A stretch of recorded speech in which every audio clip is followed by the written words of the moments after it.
जीवन में भूलना, गुमना, चले जाना अथवा कोई भी व्यक्ति वापस नहीं मिलना, ऐसी घटनाएं स्वाभाविक रूप से घटित होती रहती हैं। ऐसी स्थिति में कार्तवीर्यार्जुन राजा, जो है वंश के थे तथा भगवान विष्णु के सुदर्शन चक्र के अवतार माने जाते हैं, उनकी साधना करने से इस प्रकार की समस्याओं से तुरंत मुक्ति मिल जाती है।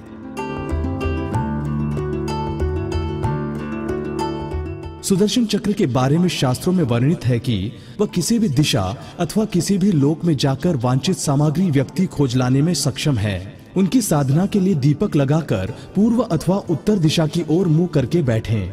अपनी गुम वस्तु की कामना का उच्चारण कर भगवान विष्णु के सुदर्शन चक्रधारी रूप का ध्यान करें। चक्र को रक्त वर्ण में ध्याएं एवं इस मंत्र का विश्वास पूर्वक जप करें। मंत्र इस प्रकार है: ओम ह्रीं कार्तवीर्यार्जुनो नाम राजा बाहु सहस्रवान् यस्य स्मरेण मात्रेण वृतं नष्टं च लभ्यते। ओम ह्रीं कार्तवीर्यार्जुनो नाम राजा बाहु सहस्रवान् यस्य स्मरेण मात्रेण वृतं नष्टं च लभ्यते।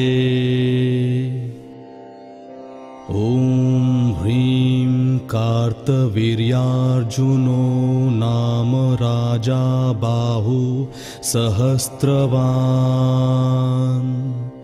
यस्य स्मरेण मात्रेण वृतं नष्टं च लभ्यते। ओम ह्रीं कार्तवीर्यार्जुनो नाम राजा बाहु सहस्रवान् यस्य स्मरेण मात्रेण वृतं नष्टं च लभ्यते। ओम ह्रीं कार्तवीर्यार्जुनो नाम राजा बाहु सहस्रवान् यस्य स्मरेण मात्रेण वृतं नष्टं च लभ्यते। ओम ह्रीं कार्तवीर्यार्जुनो नाम राजा बाहु सहस्रवान्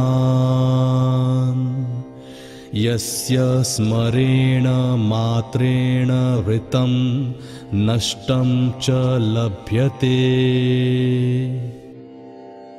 ओम ह्रीं कार्तवीर्यार्जुनो नाम राजा बाहु सहस्रवान्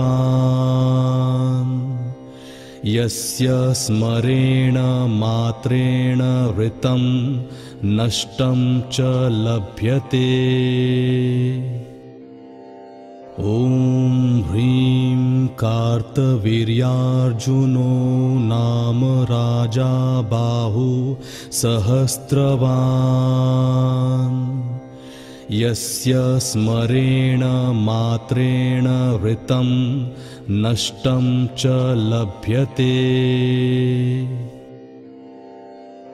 ओम ह्रीं कार्तवीर्यार्जुनो नाम राजा बाहु सहस्रवान् यस्य स्मरेण मात्रेण वृतं नष्टं च लभ्यते। ओम ह्रीं कार्तवीर्यार्जुनो नाम राजा बाहु सहस्रवान् यस्य स्मरेण मात्रेण वृतं नष्टं च लभ्यते। ओम ह्रीं कार्तवीर्यार्जुनो नाम राजा बाहु सहस्रवान्